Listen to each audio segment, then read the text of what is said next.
kings. Have you ever seen your mama crying, wanted to crumble? Have you ever seen your grandma die, your father in the tunnel? He been working for us, and I'd be lying if I said I wasn't grateful for it. Yeah, I'm thankful for it. Mama making sure that we got the things that we need, and it's amazing cause she raising 4 black kings. We ain't always had the things that we want, but we always had the things that we need. Raising 4 black kings. Have you ever seen your mama crying, wanted to crumble? Have you ever seen your grandma die, your father in the tunnel? He been working for us, and I'd be lying if I said I wasn't grateful for it. Yeah, I'm thankful for it. Mama making sure that we got the things that we need, and it's amazing cause she raising 4 black kings.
Let's talk about racism.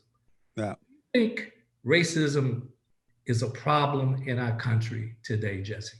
Not at all. And the idea of racism has never been a problem in America or anywhere in the world, really, but definitely not in America. And you're hearing this from someone that grew up on a plantation. I grew up on a plantation in Alabama. I grew up under the Jim Crow laws.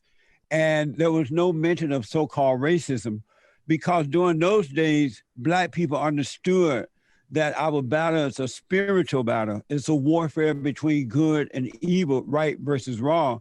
But the children of the lie want you to think that it's a physical battle so that they can control you. But it's really a spiritual battle. No such thing as racism, sexism, homophobism, Islamophobism, deadbeat dadism, white supremacism, or Allah-u-Abba-ism. There's no isms. It's spiritual. But I grew up, my mother went to high school with Coretta King and Marion. You ever heard of Marion, Alabama, Jesse? Yes, I've heard of it, yes. Yeah, my grandparents, they lived in Marion, and you grew up with your grandparents on a farm, I researched. Yes. Great grandfather actually was a slave on that farm. Is that correct? Well, what it was, he was, and his father were as well.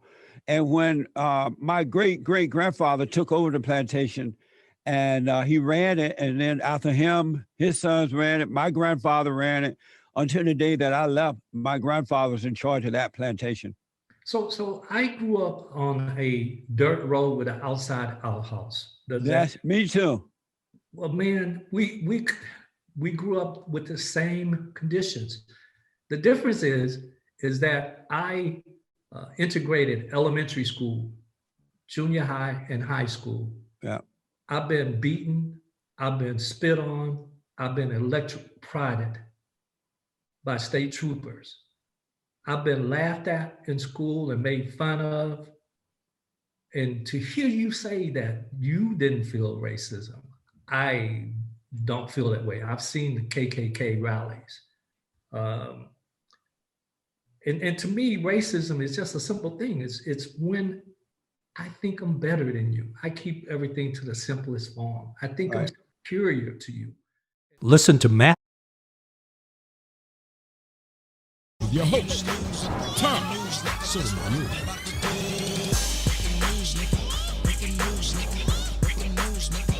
Good morning, everyone, and welcome to TNN News Raw. I'm your host, Mr. Tommy Sotomayor. Just when you thought that black women could not outdo themselves, well, you'd be wrong. You remember the young lady by the name of Pretty Ho? Well, if you don't, I'm going to show you some of her best hits and some of her greatest hits. But she actually has a real name, and her real name is Melanie Danae Williams. Yep.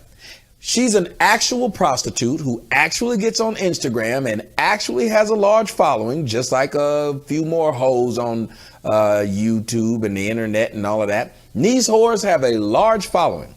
Now, this is a bad built whore. Now, I don't know why she calls herself pretty whore, but pretty hoe, I'm sorry. I don't know why she calls herself pretty hoe, but, you know, is there a black woman that isn't pretty? Ask them and they'll tell you there's no such thing as an unpretty black woman. This black woman has been going around shooting at people, didn't go to jail, talking shit to people. She actually has a tattoo across her face and her neck. Yes, that's what black women do. Look how this bitch is built. And y'all talking about black women got nice asses. Not that one. Pretty hoe. She actually fucks people for a living. Has videos and photos where she walking around with white men that she fucking. Strange men down the street. Men that look like ass. And she fucking them. Well, as you know, I spent quite a bit of time here in the pre-war period. And when the invasion happened, I had friends who were in Donetsk, who were in the Ukrainian army, who were writing to us and telling us, we're not going to survive tonight. We've been hit 500 times. You know, these are graduates of Defense Language Institute. These are my friends. And, you know, as the more I saw of the war going on, the more I thought, I'm done talking.